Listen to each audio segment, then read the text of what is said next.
Residence degli Ulivi, l'incanto della natura per chi vive in città. Telefono 0962 96 4192 348 01 17 609. La Coscapelle dell''Ndrangheta avrebbe condizionato esami e test d'ammissione alla facoltà di architettura dell'Università di Reggio Calabria. È quanto è emerso da un'inchiesta della DDA Regina. La procura ha emesso 11 avvisi di garanzia. Gli indagati che sono stati interrogati sono professori, impiegati e studenti dell'Ateneo, nei confronti dei quali si ipotizzano i reati di falso ideologico e truffa. I carabinieri del ROS, ai quali sono delegate le indagini, hanno anche effettuato perquisizioni nell'Ateneo per trovare riscontri alle ipotesi di reato. L'assessorato regionale alle attività produttive, in collaborazione con la Fincalabra SPA e le Camere di Commercio calabresi, hanno organizzato nelle 5 province specifici appuntamenti con tutti gli imprenditori interessati per presentare il bando destinato alla ristrutturazione finanziaria e il complesso delle azioni volte al rilancio dell'economia calabrese. Il bando, illustrato nel corso di singole iniziative, prevede 8 milioni di euro e sarà attivo dal prossimo 22 novembre.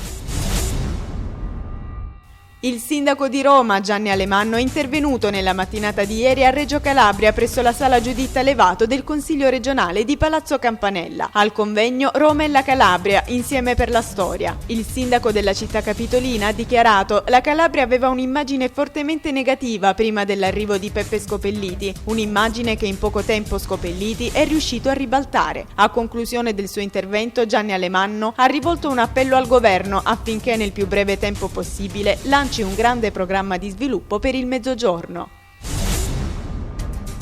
L'Università Magna Grecia di Catanzaro ha ospitato ieri un incontro proposto dalla Banca d'Italia sull'economia della Calabria. Dalla relazione è emerso che il livello dell'attività calabrese nel corso della prima parte del 2010 ha ristagnato. La produzione industriale si è mantenuta sui valori minimi del 2009, mentre il settore delle costruzioni ha sperimentato un'ulteriore riduzione del valore della produzione, con una relativa sensibile diminuzione dell'occupazione. Cresce del 14% l'esportazione dei prodotti agroalimentari.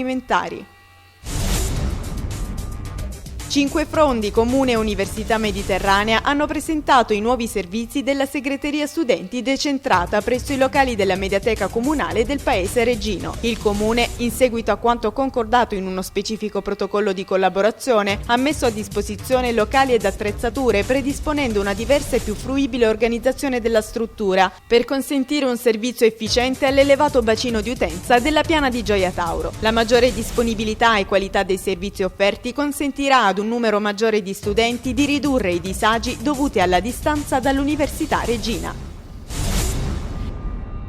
L'aeroporto Sant'Anna di Crotone ha un nuovo direttore generale. Si tratta di Marcella Maggiori, che subentra a Maurizio Guiducci. A dare l'annuncio nel corso di una conferenza stampa è stato il presidente del CDA Roberto Salerno. Alla riunione presente anche il vicepresidente della regione Antonella Stasi. Marcella Maggiori ha 53 anni, è laureata in economia ed è al servizio dell'ENAC dal 1996. Durante la conferenza sono stati presentati i nuovi piani di sviluppo previsti per l'aeroporto. Si parte dal recupero di oltre 3 milioni di euro provenienti da un accordo di programma quadro risalente al 2000-2006.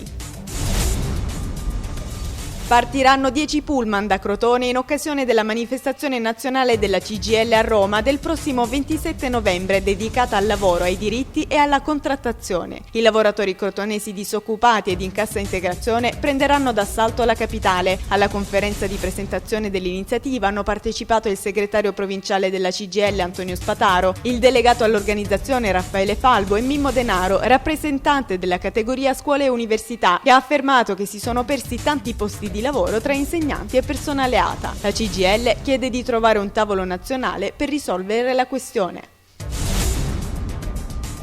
Si è parlato di risanamento ambientale ieri a Crotone, scopo dell'incontro con i giornalisti organizzato da Italia dei Valori, quello di rendere sempre più partecipi i cittadini della necessità di procedere al processo di bonifica in questa realtà avvelenata dalle scorie industriali. Lo ha affermato Emilio De Masi, capogruppo IDV in Consiglio regionale. Alla luce di un protocollo di intesa siglato tra il governo e l'ENI, la prospettiva della bonifica diventa in realtà sempre più lontana. Pippo Callipo, intervenuto all'iniziativa, ha sottolineato l'indignazione per lo stato delle cose e a seguire l'europarlamentare De Magistris, secondo cui la Calabria potrebbe essere l'occasione per rilanciare una politica ambientale completamente nuova e innovativa.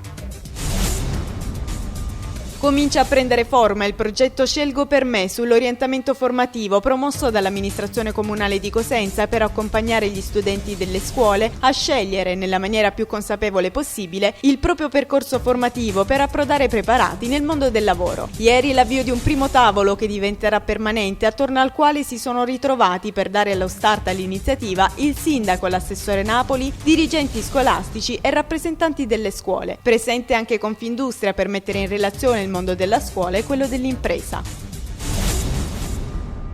L'avvento della British Invasion e della Beat Generation in Spagna, raccontate attraverso le resistenze del regime franchista. Questo l'argomento illustrato ieri a Catanzaro dal professor Mario Cipolloni nel secondo approfondimento culturale del Festival d'autunno, La musica leggera e l'ultimo franchismo, introdotto da Antonietta Santacroce, direttore artistico della manifestazione, e moderato da Giuseppe Darrò, redattore di Rubettino Editore. Non potevano mancare i riferimenti a Paco de Lucia, un musicista straordinario che non ha uguali al mondo, stasera in concerto al Politeama.